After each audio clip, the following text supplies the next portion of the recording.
ഭക്ഷണം കഴിക്കാൻ തുടങ്ങുമ്പോഴത്തിന് ബാങ്ക് കൊടുത്തു. എന്താ വേണ്ടത്? ബായിൽ കൈയിട്ട് ഛർദിക്കണോ? ഒരു ഗ്ലാസ് വെള്ളം കുടിക്കണം എന്നുണ്ടാച്ചോ അപ്പഴത്തിനും വല്ലാക്ക കൊട്ടിയമ്മലേന്നറിയും.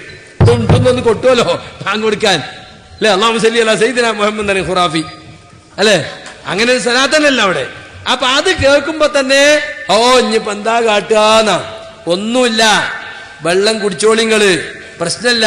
സാധാരണ നിലക്ക് ബാങ്ക് കൊടുത്തിട്ട് നീറ്റ് കഴിക്കണം എന്നല്ല ഈ പറയണത്. എപ്പോഴെങ്കിലും അങ്ങനെ ആയിപ്പോയാല് ഒന്നിപ്പോ ഇനി നോൽമ്പ് പോയതന്നെ എന്ന് വിചാരിക്കാൻ നിൽക്കണ്ട. പെട്ടെന്ന് കഴിച്ചിട്ട് അന്ന് നോമ്പെടുക്കണം, നോമ്പ് ഒഴിവാക്കരുത്. അള്ളാന്റെ റസൂലാ പറയുന്നത്, നിങ്ങള് ഭക്ഷണം കഴിച്ചു കൊണ്ടിരിക്കെ പെട്ടെന്ന് ബാങ്ക് കേട്ടാൽ ആവശ്യത്തിലുള്ള കഴിച്ചിട്ട് ഭക്ഷണം പാത്രം താഴെ വെച്ചാൽ മതി.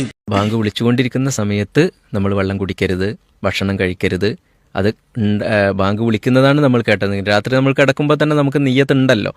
ബാങ്ക് വിളിക്കുന്നത് കേട്ടിട്ടുണ്ടെങ്കിൽ നമ്മൾ എന്ത് ചെയ്യുക? നാം നോമ്പുകാരനാണ് എന്ന നിയ്യത്ത്, ആ നിയ്യത്ത് അങ്ങനെ തുടരുക, അതാണ് ചെയ്യേണ്ടത്.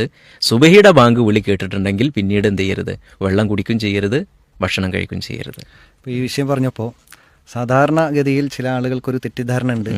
വായിൽ വെച്ച ഭക്ഷണം ബാങ്ക് വിളിക്കുകയാണെങ്കിലും അത് പൂർത്തിയാക്കിയതിന് ശേഷം എങ്കിൽ പടച്ചോനെ ഇനിയിപ്പോ എന്താ കേട്ട വായിൽ കൈയിട്ട് ഛർദിക്കണോ എന്നൊന്നും ബേജാറാകണ്ട. ആവശ്യത്തിന് വേഗം തിന്നിട്ട് വെള്ളം കുടിച്ചിട്ട് നോമ്പെടുത്തോ. ഇല്ല, അത് സുബഹിയുടെ ബാങ്ക് ആണെങ്കിൽ വായിൽ വെച്ചത് ഇറക്കാൻ പാടില്ല, തുപ്പിക്കളയ തന്നെ വേണ്ടതുണ്ട്. ഇതിനെ സംബന്ധിച്ച് ഇപ്പൊ മുസ്ലിയാക്കന്മാര് പറയുന്നത് അത് സുബഹിന്റെ ബാങ്കല്ല മൗലവി, അത് തഹജ്ജുദിന്റെ ബാങ്കാണ്.